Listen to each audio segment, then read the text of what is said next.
Rebecca, have you been following the ABC's reporting? What do you make of it? Am I being too harsh? Not at all. I mean, I find these conspiracy theories quite extraordinary. If, as Fran Kelly postulates, there is a conspiracy on the part of Trump to appoint Amy Coney Barrett to the Supreme Court, then one assumes that Ruth Bader Ginsburg was part of the conspiracy and conveniently died at that moment to allow Donald Trump to appoint Amy Coney Barrett. I mean, the whole thing is ludicrous. And but I think it's look, I prefer to laugh than to cry about these things. I think Horace Walpole once said, you know, the world is a comedy for those who think and a tragedy for those who feel. So I think it's best to observe these things and analyse them. But it really shows the extraordinary bias, which, of course, was again on display when we watched the ABC cover the election. And I was happy that I managed to, because I do a lot of channel surfing just to see how everyone's covering it. But I got that glorious moment when Ellen Fanning suddenly realised, you know, that she was going to be confronted with the reality that a good approximately 50% of the US voting population, or at least the Electoral College, was looking at that moment like it would vote for Donald Trump. And the look of discombobulation and disbelief. How was this possible?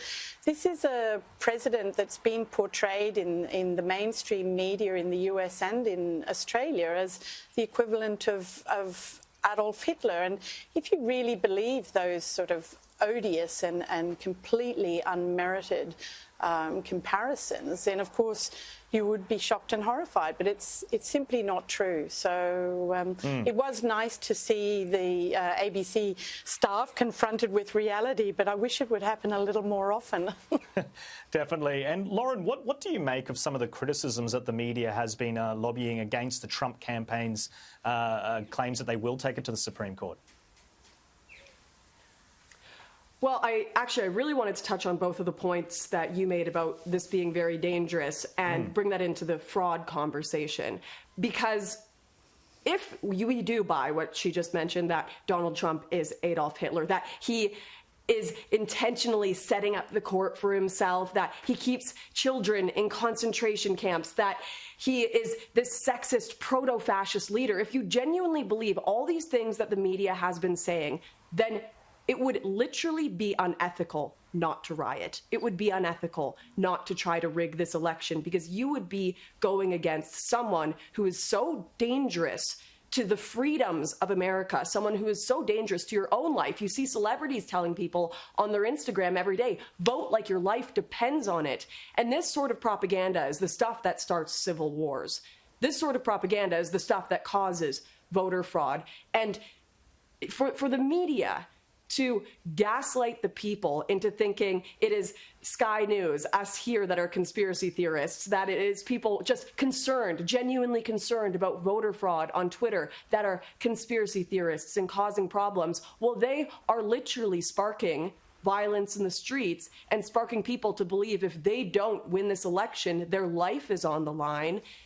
It's a horrifying thing. And as you said, very, very dangerous. And I think there's a perfect example. If we have a listen to Don Lemon, he actually is critical of his own network simply for playing a grab of Donald Trump. Have a listen. There's so much to talk about.